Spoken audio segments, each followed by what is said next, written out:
oui. Donc, on a une connexion qui n'est pas terrible, mais nous sommes toujours en direct sur Dubaï. Toujours. Toujours. Non, c'est pas grave, viens, il n'y a pas de souci. Il n'y a pas de souci. Je t'embrasse. Et je te Merci dis, d'être venu. à Paris aujourd'hui. À Paris, avec plaisir. Bah, lundi, en fait, c'est Donc, on est en direct du Coffee Morning de Ava Figuera. Et alors, donc, on était avant que ça, on recoupe avec Mélia pour... alors, pour témoigner, tu es arrivé, encore une fois, désolée, tu arrives avec tes parents à l'âge de 17 ans ici, il y a 5 ans à peu près. Et ce que je te demandais, ma question c'était par rapport à ton anglais. Donc tu es arrivé, tu étais en classe de terminale. C'est en terminale. Tu es en terminale, d'accord. Et ton anglais était... Bof.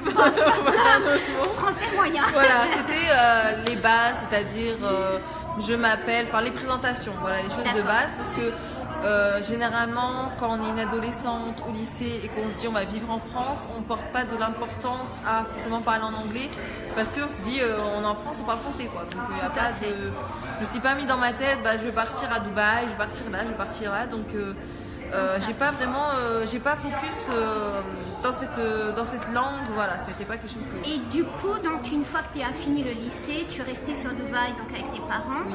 Et tu as commencé à chercher du travail. Comment ça s'est passé? Alors non, ce qui s'est passé c'est que moi j'avais déjà quelque chose entre mes mains, c'est-à-dire mon sport. Donc je faisais du jiu-jitsu brésilien depuis l'âge de 6 ans. Donc je donnais des cours dans une salle et j'ai appris l'anglais grâce aux enfants actuellement qui m'apprenaient des petits mots par-ci par-là, etc. Et à l'âge de 21 ans, je me suis dit bon, ça y est, là je vais commencer un peu à chercher du travail, mais je trouvais rien, il n'y avait rien à trouver, c'était assez difficile, voilà. Tu savais pas trop le domaine que tu voulais. Voilà, je savais pas où me trouver, je savais pas où chercher, voilà, c'était assez difficile. Ma mère était en contact avec Fabienne, avec les Frenchies, et elle a dit, donc j'entrais chez moi, j'étais avec mes copines, et elle me dit, tu sais, j'ai vu quelque chose sur le site à Fabienne, sur les Frenchies, tu devrais y aller. Je lui dis, t'es sûre? Elle me dit oui, vas-y, essaye, on sait jamais. Je dis bon d'accord, je vais essayer. Donc je suis allée voir sur les Frenchies et j'ai trouvé la petite annonce que Fabienne avait installée sur le site. Et donc j'ai cliqué dessus, j'ai pris le numéro, j'ai appelé les personnes qui étaient en charge de trouver des emplois, etc. Donc j'ai téléphoné avec ma personnalité parce qu'un petit conseil entre guillemets c'est... avoir de la personnalité, ça joue beaucoup. Donc, exact, voilà. exact. Même si vous n'avez pas d'expérience professionnelle, il n'y a pas de problème. Ici, oui, parce que c'était le cas en fait. Toi, tu n'avais pas du tout d'expérience. Ton anglais n'était pas non plus normal. Mais tu n'avais pas cette barrière. Voilà. Tu t'es dit, allez, on y va. Voilà, on y va au culot. La personnalité, ça va y aller. Et je joue tout sur ça en fait. Je joue tout sur ma personnalité, comment je parle. J'étais assez dégourdie. Voilà. J'étais déterminée. Très bien. Et donc je suis allée là-bas. Je suis partie sans savoir pour quelle compagnie c'était actuellement parce que c'était pas écrit dans l'annonce parce qu'ils se disaient que s'ils écrivaient le nom de la compagnie, tout le monde allait postuler. D'accord. Donc ils voulaient vraiment les gens qui étaient vraiment déterminés à avoir un emploi, ils vont y aller quoi qu'il arrive. Que ce soit pour une compagnie petite ou une grande compagnie, ils ont mis ça dans l'espoir d'avoir des gens motivés. D'accord. Donc en fait, le conseil aussi que tu pourrais donner, c'est peu importe l'annonce, si tu es vraiment déterminé à chercher du travail, vas-y. Parce que cette annonce-là, tu peux travailler à cette compagnie et après, peut-être 6 mois après, avoir l'opportunité avec un autre département ou une autre compagnie. Et c'est grâce à cette première compagnie que tout réussit. Voilà. D'accord. Donc tu as téléphoné, on te donne un rendez-vous. Un premier rendez-vous, voilà. Super, d'accord. Ouais. Donc au premier rendez-vous, on se parle.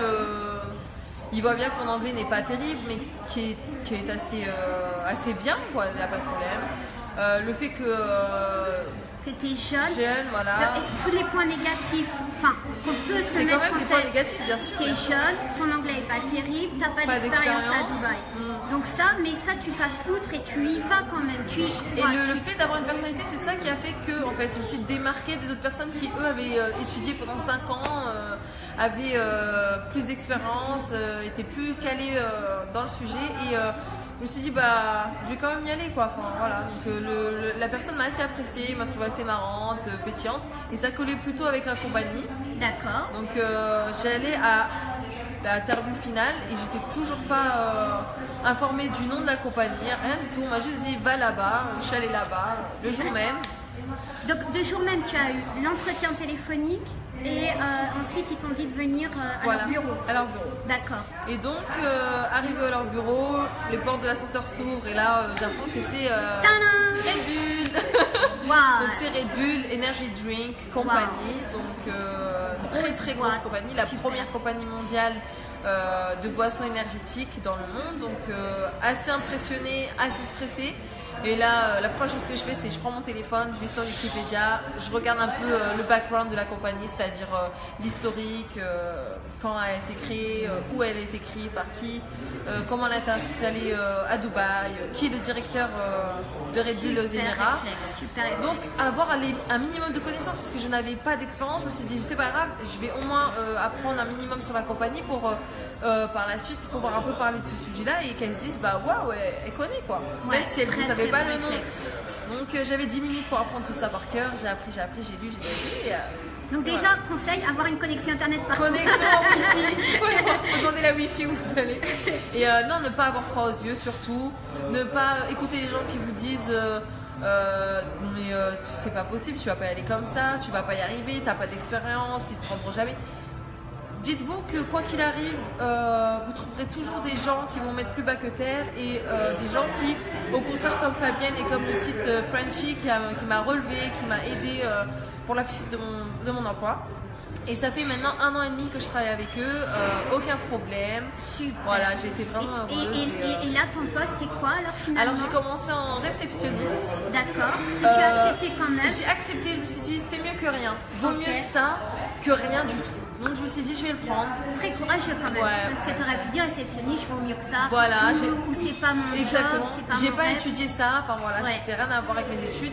Je me suis dit je vais accepter, pourquoi pas, peut-être qu'un jour ça va m'ouvrir les portes de quelque chose d'autre et c'est ce qui s'est passé. Petit à petit on ouvre les portes pour Sport Event, donc je m'occupe des événements sportifs à Red Bull. Donc ça n'a rien à voir, hein. C'est-à-dire en 6 mois tout a changé. Et je pense qu'il ne faut jamais s'avouer vaincu. C'est-à-dire, vous croyez que voilà, réception ou patati patata, et au final, on se retrouve manager ou qui c'est directeur régional. Oui, parce que tu n'as pas fini, ça fait pas longtemps. Ça fait qu'1 an et demi, voilà, ça fait qu'1 an et demi, j'ai que 22 ans, je suis la plus jeune de mon entreprise. Le minimum requis à la base pour cet emploi, c'était 26 ans. Le fait qu'ils prennent quelqu'un de 22 ans, de France, qui ne parle pas très bien l'anglais, qui n'a pas étudié forcément ça, alors que des gens, qui n'a pas d'expérience. Voilà, il y en a, ils ont vraiment étudié cette spécialité-là, c'est-à-dire avant de travailler à Red Bull, ils ont pris 1 an juste pour travailler à Red Bull, c'est-à-dire c'est une chance. Et oui, c'est possible, pas que pour moi. Il y a beaucoup de personnes à qui il y a eu l'opportunité, ils ont pris cette opportunité et ça a marché. Donc never give up, voilà, c'est mon advice. Voilà. Ok. Je ne sais pas si vous avez... si vous avez des questions, les Frenchies, c'est le moment. On peut les lire, donc c'est le moment de poser vos questions à Mélia pour son expérience. Donc je continue avec toi. Si tu avais des conseils, si tu avais un seul par exemple conseil à donner à nos Frenchies, quel serait ce conseil?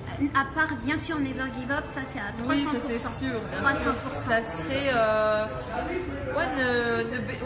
ne baissez pas les bras, donc Never Give Up. Et surtout, c'est faites-vous confiance. Voilà, faites-vous confiance, entourez-vous bien, faites-vous des contacts, que ce soit locaux ou français, mais surtout ça passera toujours par des contacts français, ça sera la base. Donc je vous conseille vraiment le site Frenchy. Et après par la suite, bien sûr, avoir des contacts locaux, savoir parler anglais. Ça prend que quelques mois, mais au moins avoir des bases. Et surtout, voilà, faites-vous confiance. Ne vous mettez pas de barrière. Voilà, pas de barrière. C'est un bon exemple. Même si ça marche pas, au moins vous avez essayé, au moins ça vous fait une expérience. Et je vais vous dire, une fois que vous l'avez fait une fois, la deuxième fois vous n'aurez plus peur. C'est-à-dire ça y est, c'est fait, la première barrière elle est faite. Vous l'avez fait, ça n'a pas marché, c'est pas grave. On recommence. Et ça paiera toujours, quoi qu'il arrive. C'est sûr, surtout à Dubaï. Vous avez quelque chose de fort, c'est votre passeport français. Ici, il est beaucoup recherché, il faut dire la vérité. Le fait que vous soyez européen, donc vous parlez français, donc vous pouvez vraiment faire du business mondial, non pas seulement en France, mais aussi dans les pays africains, Maroc, Algérie, Tunisien, africains comme aux Comores aussi, on parle le français. Exact. Donc pour faire du business mondial, ça marche beaucoup dans les entreprises. Avoir une langue en plus, l'anglais, ça paye toujours, surtout dans un pays comme ici où c'est la première langue, on peut le dire. Et voilà, et après ça vous fait de l'expérience, hein, pas besoin que vous ayez 5 ans, bac plus 5, etc. Venez avec votre personnalité, votre sourire, votre dynamisme, persévérance. Exactement.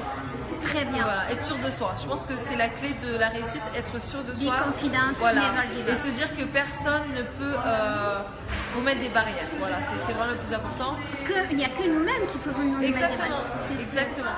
Si à partir du moment où vous vous dites dans votre tête, non, je peux le faire, il n'y a personne, ni même vous-même, n'arrivera à vous faire baisser les bras. Hein. C'est sûr et certain. Super.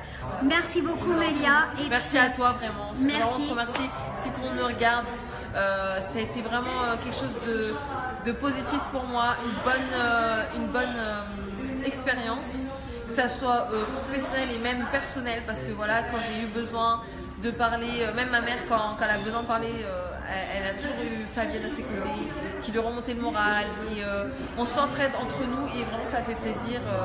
Quand peut-être pour vous, si vous avez de la famille qui habite en France et vous êtes seul, et si vous aviez au moins des amis ou des contacts ici pour vous soutenir, je pense que c'est vraiment très important. Moi j'ai eu la chance, grâce à Dieu, d'avoir ma famille à mes côtés, et si je n'avais pas eu ma famille, j'aurais eu au moins Fabienne et le reste de l'équipe. Donc voilà. Super.